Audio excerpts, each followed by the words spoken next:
हुए थे। काशिफ ने बूढ़े से पूछा, ये चश्मा क्या खास है?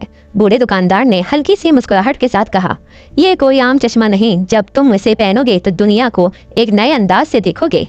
काशिफ ने जल्दी से चश्मा खरीदा और उसे पहनते ही हैरान रह गया। दुनिया अचानक बदल गई। हर चीज रंगीन और जादुई नजर आने लगी। दरख्त बातें कर रहे थे, परिंदे मौसीकी की तरह गुनगुना रहे थे और सड़क पर चलने वाले लोग मुख्तलिफ रंगों की रोशनियों में ढके हुए थे। काशिफ ने जब पहली बार अपने घर के बाहर की दुनिया को देखा तो दरख्तों के पत्ते सोने जैसे चमक रहे थे और गली में खेलते बच्चे जादुई लिबास पहने हुए लग रहे थे। हर चीज में एक अजीब सी खूबसूरती और जादू था।